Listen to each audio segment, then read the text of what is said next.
Helo blwyddyn chwech, fy enw I yw Mr Davies a dwi'n rhan o Adran y pwnc gorau yn y byd, Mathemateg. Yn y fideo yma, byddai'n cyflwyno tasg Bontio Mathemateg Bro Edern. Wrth wneud y tasg yma, byddwn yn ceisio ateb y cwestiwn pa liw car yw'r mwyaf poblogaidd yng Nghaerdydd? Yn syml, bydd rhaid i chi greu poster sy'n cynnwys teitl, tabl tali, siart bar a brawddeg i grynhoi beth rydych chi wedi darganfod. Nawr, byddwn yn mynd trwy sut i greu tabl tali. Ar y sleid nesaf, byddwn yn mynd trwy enghraifft o dabl tali. Felly, ar ochr dde y sleid yma, mae gennym gymysgedd o wahanol beli chwaraeon. Rydym eisiau cofnodi faint o bob pêl sydd ar y sleid. Y math o bêl cyntaf yn ein tabl yw pêl droed, felly rydym yn cyfri faint o beli pêl droed sydd ar y sleid. Rydym yn rhoi marc ar gyfer pob un pêl. Felly, mae gennym ni 1, 2 a 3.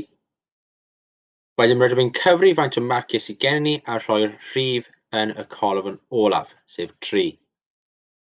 Nesaf, mae'r peli rygbi, felly mae'n rydym yn cyfri y nifer o beli rygbi sydd. 1, 2, 3 a 4. Wedyn mae'r rhif 4 yn mynd yn y colofn olaf. Wedyn peli tennis, mae gen i 1, 2, 3, 4, ond mae rhaid bod yn ofalus gyda'r 5 marc tali. Mae'r llinell yn mynd ar draws y 4 marc sy'n dod cyn, fel sy'n cael ei ddangos ar y sleid. Ac wedyn mae 1 pêl tennis ychwanegol.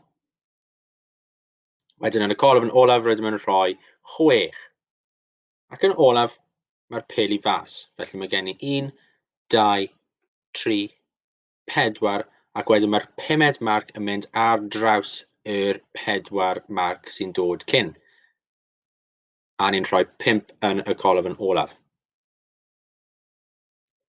Felly, rydych chi yn mynd i fynd tu allan a chofnodi lliwiau ceir yn eich tabl tali. Dyma'r lliwiau rydych chi yn mynd i edrych amdano a chynnwys yn eich tabl chi.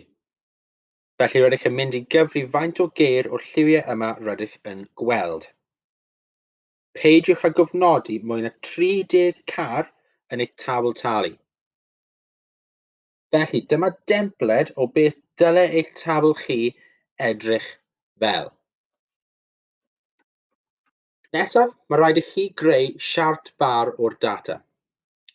Dwi'n siŵr eich bod yn gyfarwydd iawn gyda sut i wneud siartiau bar, ond dyma enghraifft sy'n defnyddio'r wybodaeth o'r enghraifft blaenorol. Os rydych yn edrych ar y rhifau sy'n mynd lan ar ochr chwith y graff, dyma'r nifer o beli, felly'r rhifau sydd yn y trydydd colofn yn ein tabl tali. Y rhif mwyaf, sef 6, yw'r rhif mwyaf sydd yn rhydydd colofn y tabl tali, felly mae'n bwysig bod hyn yn agos i dop y graff. Felly yn ein tabl, roedd gennym ni 3 pêl droed, felly ni'n creu bar sy'n mynd lan i 3. Wedyn gyda'r peli rygbi, roedd 4 ohonyn nhw, felly ni'n gwneud bar lan i 4. Ar gyfer tennis, roedd 6 ohonyn nhw, felly ni'n gwneud bar lan i 6. Wedyn, ar gyfer y peli fas, roedd 5 ohonyn nhw, felly ni'n gwneud bar lan i 5.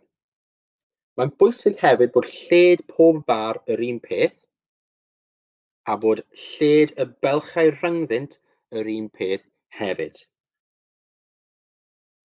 Yn olaf, mae rhaid i chi ysgrifennu brawddeg i grynhoi beth rydych chi wedi darganfod. Mae rhaid i chi gwneud yn siŵr eich bod yn tynnu llun o'ch poster chi ac neu uwchlwytho i Google Classroom fel bod ni yn gallu gweld beth chi wedi wneud.